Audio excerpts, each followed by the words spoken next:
बहुलामुखी सर्वदुष्टानां वाचं मुखं पदं स्तम्भय जिह्वां कीलय बुद्धिं विनाशय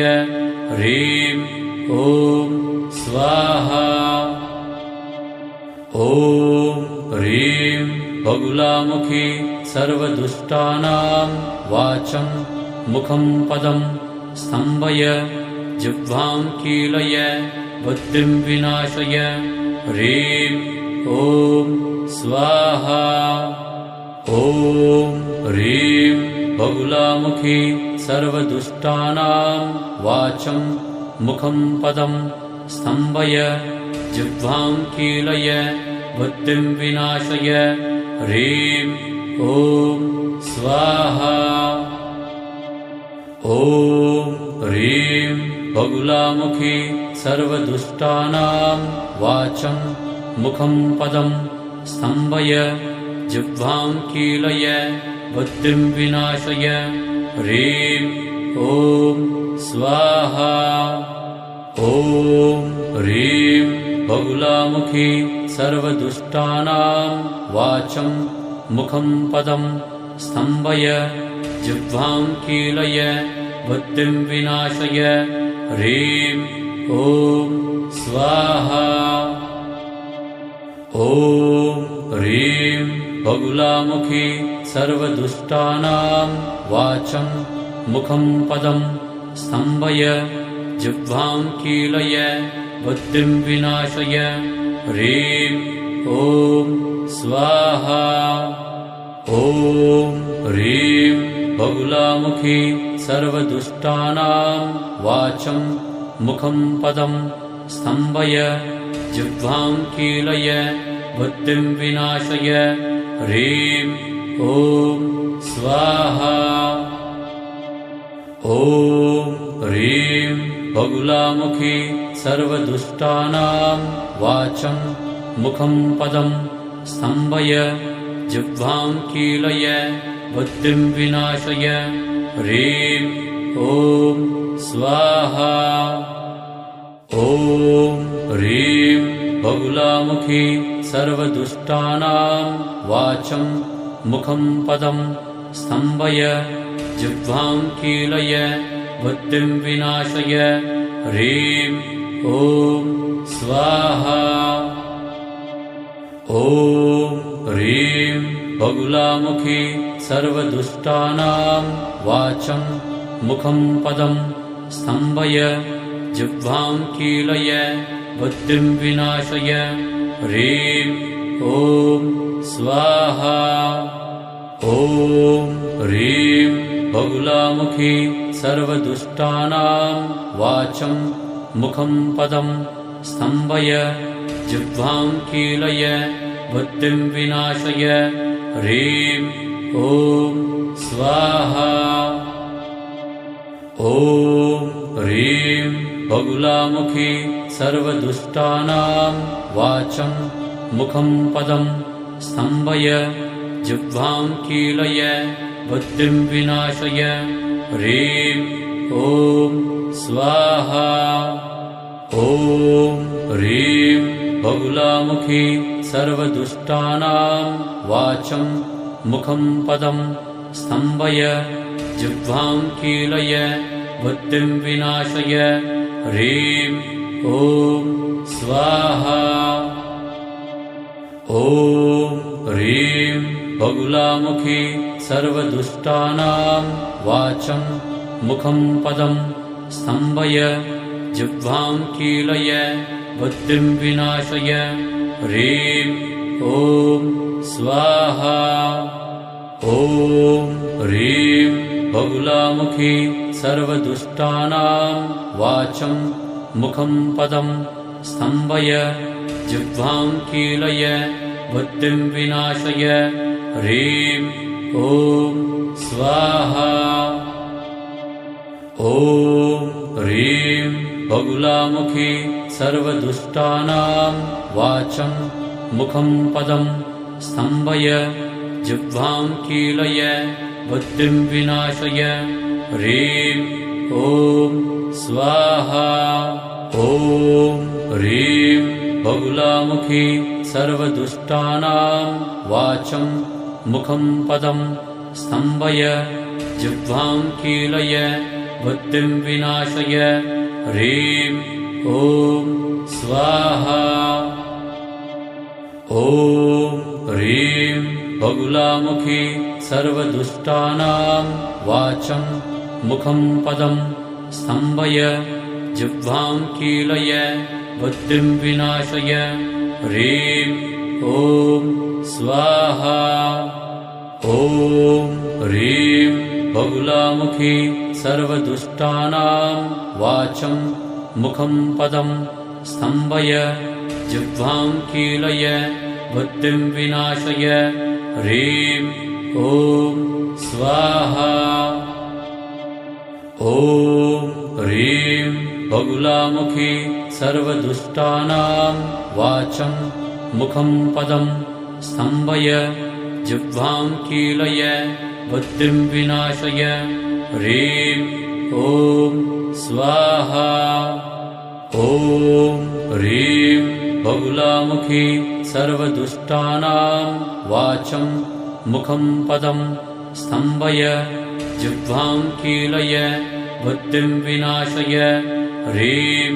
ॐ स्वाहा ॐ ह्रीं बगुलामुखी सर्वदुष्टानां वाचं मुखं पदं स्तम्भय जिह्वां कीलय बुद्धिं विनाशय ह्रीं ॐ स्वाहा ॐ ह्रीं बगुलामुखी सर्वदुष्टानां वाचं मुखं पदं स्तम्भय जिह्वां कीलय बुद्धिं विनाशय ह्रीं ॐ स्वाहा ॐ ह्रीं बगुलामुखी सर्वदुष्टानां वाचं मुखं पदं स्तम्भय जिह्वां कीलय बुद्धिं विनाशय ह्रीं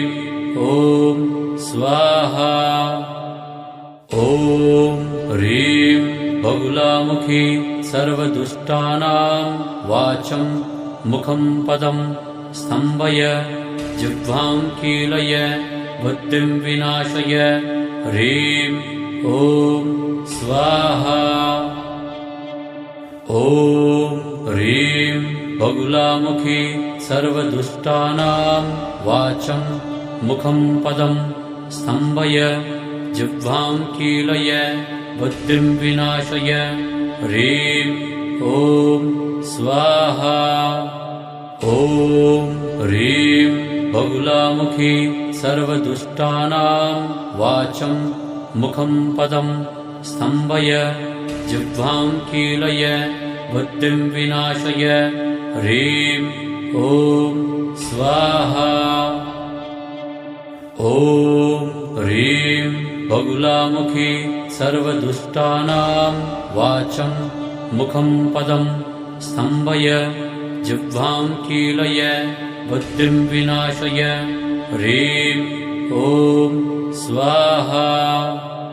ॐ ह्रीं बगुलामुखी सर्वदुष्टानां वाचं मुखं पदं स्तम्भय जिह्वां कीलय बुद्धिं विनाशय ह्रीं ॐ स्वाहा ॐ ह्रीं बगुलामुखी सर्वदुष्टानां वाचं मुखं पदं स्तम्भय जिह्वां कीलय बुद्धिं विनाशय ह्रीं ॐ स्वाहा ॐ ह्रीं बगुलामुखी सर्वदुष्टानां वाचं मुखं पदं स्तम्भय जिह्वां कीलय बुद्धिं विनाशय ह्रीं ॐ स्वाहा ॐ ह्रीं बगुलामुखी सर्वदुष्टानां वाचं मुखं पदं स्तम्भय जिह्वां कीलय बुद्धिं विनाशय ह्रीं ॐ स्वाहा ॐ ह्रीं बगुलामुखी सर्वदुष्टानां वाचं मुखं पदं स्तम्भय जिह्वां कीलय बुद्धिं विनाशय ह्रीं ॐ स्वाहा ॐ ह्रीं बगुलामुखी सर्वदुष्टानां वाचं मुखं पदं स्तम्भय जिह्वां कीलय बुद्धिं विनाशय ह्रीं ॐ स्वाहा ॐ ह्रीं बगुलामुखी सर्वदुष्टानां वाचं मुखं पदं स्तम्भय जिह्वां कीलय बुद्धिं विनाशय ह्रीं ॐ स्वाहा ॐ ह्रीं बगुलामुखी सर्वदुष्टानां वाचं मुखं पदं स्तम्भय जिह्वां कीलय बुद्धिं विनाशय ह्रीं ॐ स्वाहा ॐ ह्रीं बगुलामुखी सर्वदुष्टानां वाचं मुखं पदं स्तम्भय जिह्वां कीलय बुद्धिं विनाशय ह्रीं ॐ स्वाहा ॐ ह्रीं बगुलामुखी सर्वदुष्टानां वाचं मुखं पदं स्तम्भय जिह्वां कीलय बुद्धिं विनाशय ह्रीं ॐ स्वाहा ॐ ह्रीं बगुलामुखी सर्वदुष्टानां वाचं मुखं पदं स्तम्भय जिह्वां कीलय बुद्धिं विनाशय ह्रीं ॐ स्वाहा ॐ ह्रीं बगुलामुखी सर्वदुष्टानां वाचं मुखं पदं स्तम्भय जिह्वां कीलय बुद्धिं विनाशय ह्रीं ॐ स्वाहा ॐ ह्रीं बगुलामुखी सर्वदुष्टानां वाचं मुखं पदं स्तम्भय जिह्वां कीलय बुद्धिं विनाशय ह्रीं ॐ स्वाहा ॐ ह्रीं बगुलामुखी सर्वदुष्टानां वाचं मुखं पदं स्तम्भय जिह्वां कीलय बुद्धिं विनाशय ह्रीं ॐ स्वाहा ॐ ह्रीं बगुलामुखी सर्वदुष्टानां वाचं मुखं पदं स्तम्भय जिह्वां कीलय बुद्धिं विनाशय ह्रीं ॐ स्वाहा ॐ ह्रीं बगुलामुखी सर्वदुष्टानां वाचं मुखं पदं स्तम्भय जिह्वां कीलय बुद्धिं विनाशय ह्रीं ॐ स्वाहा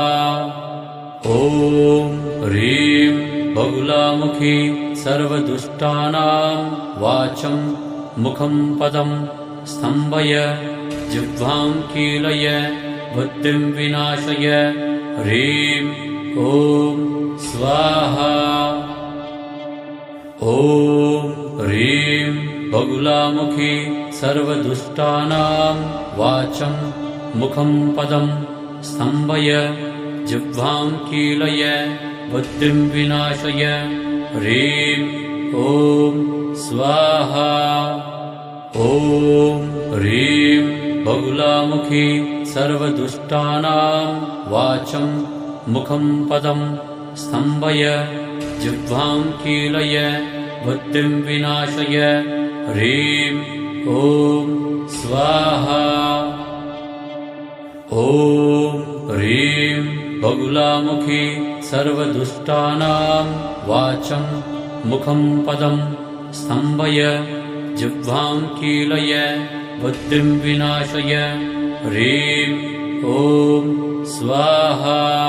ॐ ह्रीं बगुलामुखी सर्वदुष्टानां वाचं मुखं पदं स्तम्भय जिह्वां कीलय बुद्धिं विनाशय ह्रीं ॐ स्वाहा ॐ ह्रीं बगुलामुखी सर्वदुष्टानां वाचं मुखं पदं स्तम्भय जिह्वां कीलय बुद्धिं विनाशय ह्रीं ॐ स्वाहा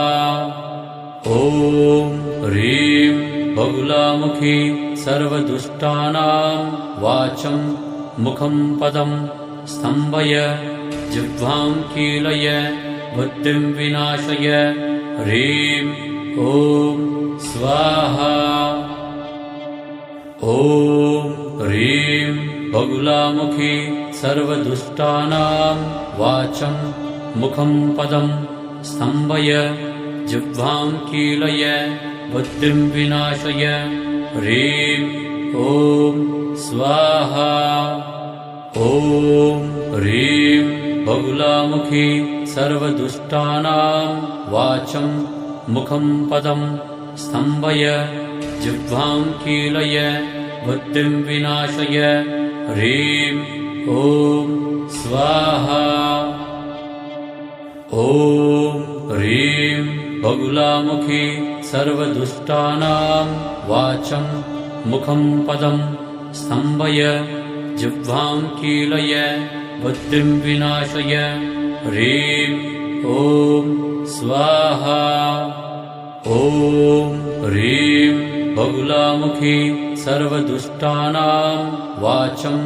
मुखं पदं स्तम्भय जिह्वां कीलय बुद्धिं विनाशय ह्रीं ॐ स्वाहा ॐ ह्रीं बगुलामुखी सर्वदुष्टानां वाचं मुखं पदं स्तम्भय जिह्वां कीलय बुद्धिं विनाशय ह्रीं ॐ स्वाहा ॐ ह्रीं बगुलामुखी सर्वदुष्टानां वाचं मुखं पदं स्तम्भय जिह्वां कीलय बुद्धिं विनाशय ह्रीं ॐ स्वाहा ॐ ह्रीं बगुलामुखी सर्वदुष्टानां वाचं मुखं पदं स्तम्भय जिह्वां कीलय बुद्धिं विनाशय ह्रीं ॐ स्वाहा ॐ ह्रीं बगुलामुखी सर्वदुष्टानां वाचं मुखं पदं स्तम्भय जिह्वां कीलय बुद्धिं विनाशय ह्रीं ॐ स्वाहा ॐ ह्रीं बगुलामुखी सर्वदुष्टानां वाचं मुखं पदं स्तम्भय जिह्वां कीलय बुद्धिं विनाशय ह्रीं ॐ स्वाहा ॐ ह्रीं बगुलामुखी सर्वदुष्टानां वाचं मुखं पदं स्तम्भय जिह्वां कीलय बुद्धिं विनाशय ह्रीं ॐ स्वाहा ॐ ह्रीं बगुलामुखी सर्वदुष्टानां वाचं मुखं पदं स्तम्भय जिह्वां कीलय बुद्धिं विनाशय ह्रीं ॐ स्वाहा ॐ ह्रीं बगुलामुखी सर्वदुष्टानां वाचं मुखं पदं स्तम्भय जिह्वां कीलय बुद्धिं विनाशय ह्रीं ॐ स्वाहा ॐ ह्रीं बगुलामुखी सर्वदुष्टानां वाचं मुखं पदं स्तम्भय जिह्वां कीलय बुद्धिं विनाशय ह्रीं ॐ स्वाहा ॐ ह्रीं बगुलामुखी सर्वदुष्टानां वाचं मुखं पदं स्तम्भय जिह्वां कीलय बुद्धिं विनाशय ह्रीं ॐ स्वाहा। ॐ ह्रीं बगुलामुखी सर्वदुष्टानां वाचं मुखं पदं स्तम्भय जिह्वां कीलय बुद्धिं विनाशय ह्रीं ॐ स्वाहा। ॐ ह्रीं बगुलामुखी सर्वदुष्टानां वाचं मुखं पदं स्तम्भय जिह्वां कीलय बुद्धिं विनाशय ह्रीं ॐ स्वाहा। ॐ ह्रीं बगुलामुखी सर्वदुष्टानां वाचं मुखं पदं स्तम्भय जिह्वां कीलय बुद्धिं विनाशय ह्रीं ॐ स्वाहा। ॐ ह्रीं बगुलामुखी सर्वदुष्टानां वाचं मुखं पदं स्तम्भय जिह्वां कीलय बुद्धिं विनाशय ह्रीं ॐ स्वाहा। ॐ ह्रीं बगुलामुखी सर्वदुष्टानां वाचं मुखं पदं स्तम्भय जिह्वां कीलय बुद्धिं विनाशय ह्रीं ॐ स्वाहा। ॐ ह्रीं बगुलामुखी सर्वदुष्टानां वाचं मुखं पदं स्तम्भय जिह्वां कीलय बुद्धिं विनाशय ह्रीं ॐ स्वाहा। ॐ ह्रीं बगुलामुखी सर्वदुष्टानां वाचं मुखं पदं स्तम्भय जिह्वां कीलय बुद्धिं विनाशय ह्रीं ॐ स्वाहा। ॐ ह्रीं बगुलामुखी सर्वदुष्टानां वाचं मुखं पदं स्तम्भय जिह्वां कीलय बुद्धिं विनाशय ह्रीं ॐ स्वाहा। ॐ ह्रीं बगुलामुखी सर्वदुष्टानां वाचं मुखं पदं स्तम्भय जिह्वां कीलय बुद्धिं विनाशय ह्रीं ॐ स्वाहा। ॐ ह्रीं बगुलामुखी सर्वदुष्टानां वाचं मुखं पदं स्तम्भय जिह्वां कीलय बुद्धिं विनाशय ह्रीं ॐ स्वाहा। ॐ ह्रीं बगुलामुखी सर्वदुष्टानां वाचं मुखं पदं स्तम्भय जिह्वां कीलय बुद्धिं विनाशय ह्रीं ॐ स्वाहा। ॐ ह्रीं बगुलामुखी सर्वदुष्टानां वाचं मुखं पदं स्तम्भय जिह्वां कीलय बुद्धिं विनाशय ह्रीं ॐ स्वाहा। ॐ ह्रीं बगुलामुखी सर्वदुष्टानां वाचं मुखं पदं स्तम्भय जिह्वां कीलय बुद्धिं विनाशय ह्रीं ॐ स्वाहा। ॐ ह्रीं बगुलामुखी सर्वदुष्टानां वाचं मुखं पदं स्तम्भय जिह्वां कीलय बुद्धिं विनाशय ह्रीं ॐ स्वाहा। ॐ ह्रीं बगुलामुखी सर्वदुष्टानां वाचं मुखं पदं स्तम्भय जिह्वां कीलय बुद्धिं विनाशय ह्रीं ॐ स्वाहा। ॐ ह्रीं बगुलामुखी सर्वदुष्टानां वाचं मुखं पदं स्तम्भय जिह्वां कीलय बुद्धिं विनाशय ह्रीं ॐ स्वाहा। ॐ ह्रीं बगुलामुखी सर्वदुष्टानां वाचं मुखं पदं स्तम्भय जिह्वां कीलय बुद्धिं विनाशय ह्रीं ॐ स्वाहा। ॐ ह्रीं बगुलामुखी सर्वदुष्टानां वाचं मुखं पदं स्तम्भय जिह्वां कीलय बुद्धिं विनाशय ह्रीं ॐ स्वाहा। ॐ ह्रीं बगुलामुखी सर्वदुष्टानां वाचं मुखं पदं स्तम्भय जिह्वां कीलय बुद्धिं विनाशय ह्रीं ॐ स्वाहा। ॐ ह्रीं बगुलामुखी सर्वदुष्टानां वाचं मुखं पदं स्तम्भय जिह्वां कीलय बुद्धिं विनाशय ह्रीं ॐ स्वाहा। ॐ ह्रीं बगुलामुखी सर्वदुष्टानां वाचं मुखं पदं स्तम्भय जिह्वां कीलय बुद्धिं विनाशय ह्रीं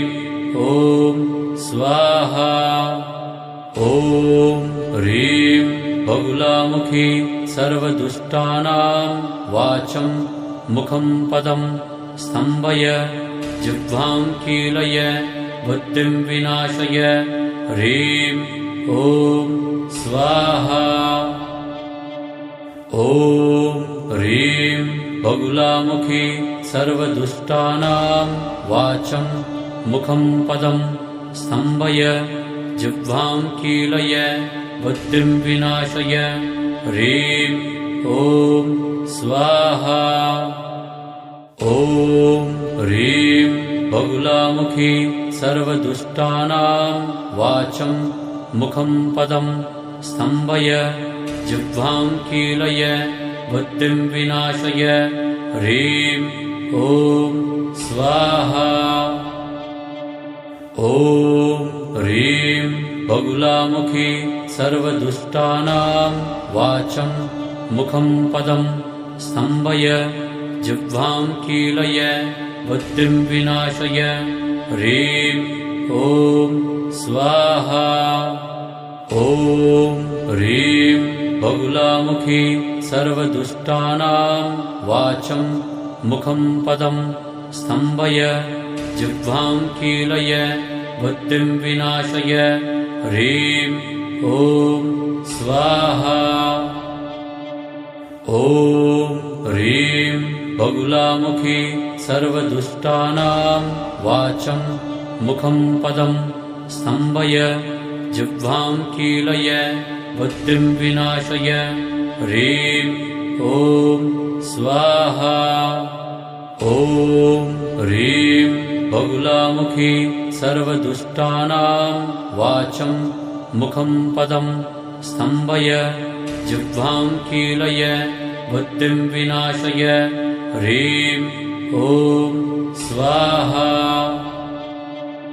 ॐ ह्रीं बगुलामुखी सर्वदुष्टानां वाचं मुखं पदं स्तम्भय जिह्वां कीलय बुद्धिं विनाशय ह्रीं ॐ स्वाहा। ॐ ह्रीं बगुलामुखी सर्वदुष्टानां वाचं मुखं पदं स्तम्भय जिह्वां कीलय